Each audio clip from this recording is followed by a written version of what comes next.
નડિયાદમાં આજે ક્રોમા સ્ટોર ખાતે એક ગ્રાહકનો રોષ ચરમસીમાએ જોવા મળ્યો। ગ્રાહકે આશરે 1 મહિના પહેલા અહીંથી 7,046 રૂપિયાની કિંમતે ઉષા કંપનીનું કુલર ખરીદ્યું હતું અને આ કુલર પર 1 વર્ષની વોરંટી હતી। આમ છતાં જ્યારે તેમાં ખામી સર્જાય ત્યારે ગ્રાહકે તેને રિપેર કરાવવા માટે રજૂઆત કરી, પરંતુ કંપની અને સ્ટોર દ્વારા તેને રિપેર કરવાની ના પાડી દેવામાં આવી હતી। પોતાની વાતને કોઈ ગંભીરતાથી લેવામાં ન આવતા આખરે ગ્રાહકે સ્ટોરની બહાર જ કુલર તોડી નાખીને પોતાનો વિરોધ નોંધાવ્યો। આ સમગ્ર મામલે જ્યારે ક્રોમા સ્ટોરના મેનેજર રુદ્ર પ્રતાપ સાથે ફોન પર વાત કરવાનો પ્રયાસ કરવામાં આવ્યો ત્યારે તેમણે કોઈપણ પ્રકારની માહિતી આપવાનો ઇનકાર કર્યો હતો।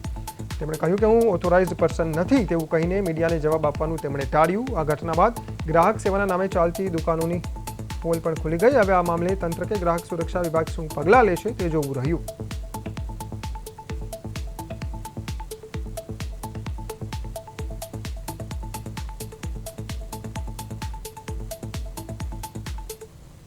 वो कस्टमर एक कूलर आपके वहाँ से तोड़ा, आपने वहाँ से लिया था,